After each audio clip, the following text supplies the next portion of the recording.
Helicopter, ये सिर्फ एक मशीन नहीं है। सोचिए जरा, ये तो फिजिक्स की कुछ सबसे मुश्किल पहेलियों का एक कमाल का जवाब है। ये सिर्फ उड़ता नहीं है, ये तो सीधे सीधे ग्रेविटी को चैलेंज करता है। तो चलिए आज इसी की बात करते हैं कि इंजीनियर्स ने इस लगभग नामुमकिन लगने वाले काम को मुमकिन कैसे बना दिया।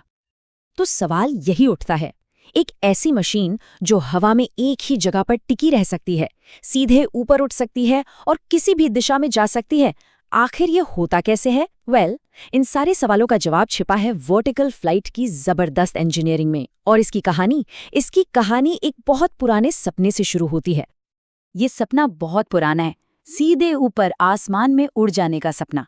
ये आइडिया सदियों से, मतलब हवाई जहाज के बनने से भी बहुत बहुत पहले से इंसानों को अपनी तरफ खींचता रहा है। और ये सफर वाकई बहुत लंबा था। सोचिए, इसकी शुरुआत हुई 400 बीसी में चीन के एक मामूली से खिलौने से। फिर सदियों बाद ये आइडिया लियोनार्डो दा विंची के स्केचेस में जिंदा हुआ। और फिर आखिरकार 1930 के दशक में इगोर सिकोरस्की ने पहली प्रैक्टिकल मशीन बना डाली। मतलब एक सपने को हकीकत बनने में सदियां लग गईं। तो चलिए बात करते हैं सबसे पहले और सबसे बड़े चैलेंज की, और वो है ग्रेविटी को हराना। किसी भी हेलीकॉप्टर डिजाइनर के लिए सबसे पहली मुश्किल यही होती है। ये है हेलीकॉप्टर का दिल, इसका रोटर सिस्टम। इसमें होता है एक मास्ट, एक हब और सबसे जरूरी रोटर ब्लेड्स। यही वो टीम है जो मिलकर ग्रेविटी को मात देने वाली जबरदस्त ताकत पैदा करती है। अब ये जो रोटर ब्लेड है ना, ये कोई सीधा सपाट फट्टा नहीं होता। इसका एक बहुत ही खास तरह का शेप होता है जिसे कहते हैं एयरफॉइल। और लिफ्ट पैदा करने का सारा राज इसी शेप में छिपा है। तो ये होता कैसे है? ये बर्नौली के सिद्धांत पर काम करता है। बहुत सिंपल है। ब्लेड के ऊपर का हिस्सा थोड़ा घुमावदार होता है, तो हवा को वहां से गुजरने के लिए ज्यादा तेज दौड़ना पड़ता है। और फिजिक्स का नियम है, हवा जितनी तेज, प्रेशर उतना कम। ब्लेड के नीचे हवा धीरे चलती है, तो वहां प्रेशर ज्यादा होता है। बस नीचे का ये ज्यादा प्रेशर ही ब्लेड को ऊपर की ओर धकेलता है, और इसी को कहते हैं लिफ्ट। तो सवाल ये है कि पायलट इसे कंट्रोल कैसे करता है? इसके लिए होता है कलेक्टिव कंट्रोल। ये एक लीवर है जो एक साथ सारे ब्लेड्स का एंगल बदल देता है, जिसे पिच भी कहते हैं। पिच एंगल जितना ज्यादा होगा, लिफ्ट भी उतनी ही ज्यादा बनेगी। यही वो तरीका है जिससे पायलट ग्रेविटी पर अपनी पकड़ मजबूत या ढीली करता है। ठीक है, तो ग्रेविटी की प्रॉब्लम तो सॉल्व हो गई, लेकिन लिफ्ट बनाने का यही प्रोसेस एक नई और बहुत खतरनाक प्रॉब्लम खड़ी कर देता है। और यहाँ एंट्री होती है सर आइजैक न्यूटन के तीसरे नियम की। हर एक्शन का एक इक्वल और ऑपोजिट रिएक्शन होता है। मतलब जैसे ही इंजन जोर लगाकर रोटर को एक तरफ घुमाता है, उतनी ही ताकत से हेलीकॉप्टर की बॉडी उल्टी दिशा में घूमना चाहती है। इसे कहते हैं टॉर्क इफेक्ट। और बस यही वो सवाल था जिसने शुरू के इंजीनियर्स की नींद उड़ा रखी थी कि लिफ्ट तो मिल गई, पर अगर इस टॉर्क को नहीं रोका गया तो पायलट का मशीन पर कोई कंट्रोल ही नहीं रहेगा, वो तो गोल गोल घूमता रहेगा। पर अच्छी बात यह है कि इंजीनियर्स ने इस जबरदस्त टॉर्क से निपटने के लिए एक नहीं बल्कि कई कमाल के तरीके निकाल लिए। चलिए एक एक करके इन्हें देखते हैं। सबसे कॉमन सोल्यूशन है टेल रोटर, यानी पूंछ वाला पंखा। ये छोटा सा रोटर हेलीकॉप्टर की पूंछ को साइड में धक्का देता है और मेन रोटर के घुमाव को बैलेंस करता है।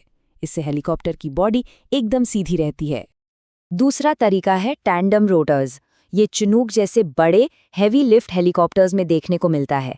इसमें दो बड़े रोटर होते हैं जो एक दूसरे की उल्टी दिशा में घूमते हैं।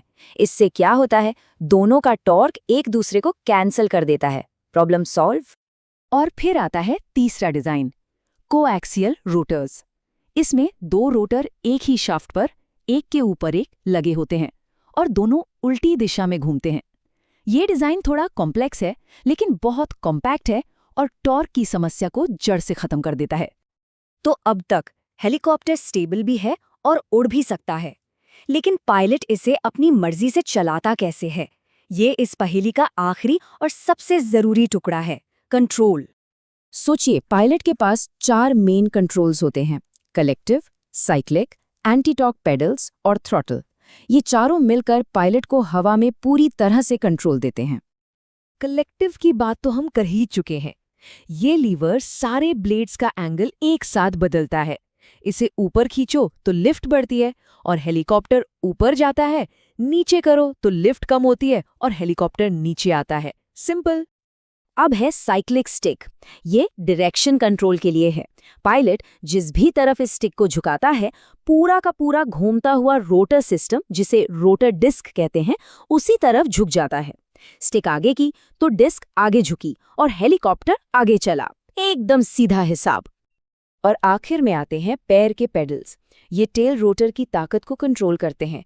इनसे पायलट हेलीकॉप्टर की नाक को दाएं या बाएं घुमा सकता है, यानी अपनी हेडिंग बदल सकता है, ताकि वो ठीक उसी दिशा में जाए जिधर उसे जाना है।